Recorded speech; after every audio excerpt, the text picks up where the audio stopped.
নমস্কার, আমরা আছি দেবাশিস মুখার্জির সাথে।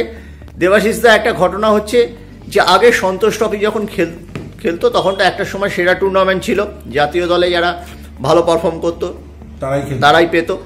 পরবর্তীকালে যখন জাতীয় লিগ বা আই লিগ হলো, দুটো ট্রফি মোটামুটি সমান গুরুত্ব ছিল, দুটো ট্রফিতেই ভালো খেললে জাতীয় দলে ঢোকা যেত। কিন্তু গত 10 বছর, বিশেষ করে 7-8 বছর আইএসএল এর প্লেয়াররাই মূলত জাতীয় দলে ডাক পায়, আই লিগ থেকেও পায় না। একমাত্র ব্যতিক্রম মেহাবাডানের ডেভিড, গত মরশুমে দারুণ খেলেছিল, এছাড়া কিন্তু কেউ পায়নি ইদানিংকালে।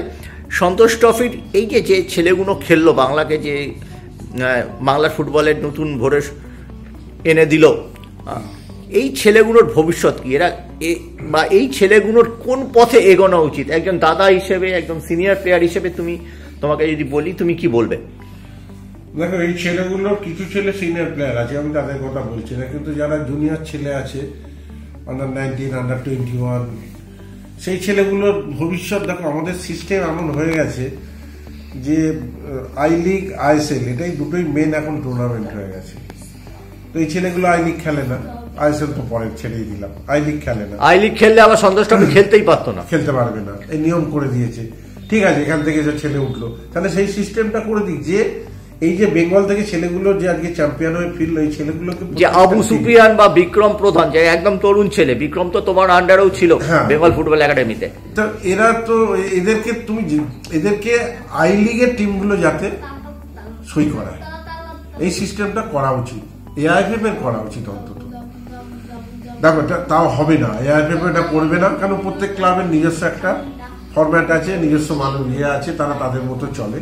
কিন্তু আমি এই অফিসিয়ালদের বলবো যে তারা যেন এই প্লেয়ারগুলোকে সুযোগ দেয়, কেন এই ছেলেগুলো সুযোগ পেলে ভালো খেলবে। বাংলায় কোয়ালিটি আছে, এখনো আছে, আগামী দিনেও থাকবে, কিন্তু সেগুলোকে আমরা ঠিকঠাক নিয়ে যেতে পারছি না।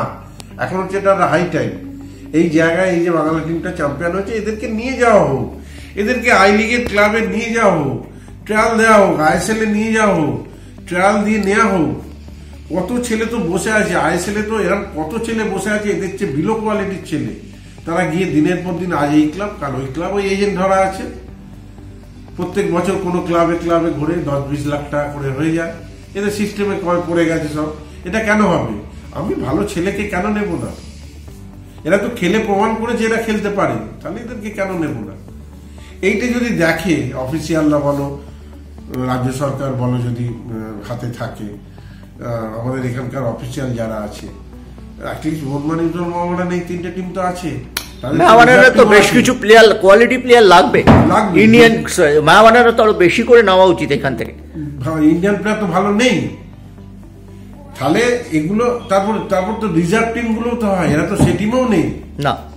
তাহলে এই ছেলেগুলোকে অন্তত সেখানে নেই, সেখান থেকে মেন টিমে ঢুকবে, স্কোপটা অন্তত এদের দেওয়া হোক। এদের যদি স্কোপ না দেওয়া হয়, এরা কি এই দুটো সম্বর্ধনা হবে চ্যাম্পিয়ন হয়েছে বলে, 3 দিনের দিন এরা কিন্তু আবার সেই তোমার খেলতে চলে যাবে। কেন? সত্যি কথা, এদের পয়সা দেওয়ার কে পয়সা দেবে? এদের সংসার চলবে কি করে? কে দায়িত্ব নেবে? তাই তোমাকে একটা দায়িত্ব তো নিতে হবে, সেটাই ক্লাবগুলোকেই করতে হবে।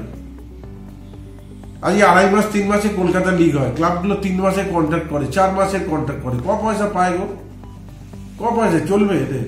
এভাবে বললে হয়? চিন্তা ভাবনা করতে হবে, তবে তো ছেলে উঠবে, ছেলে খেলবে।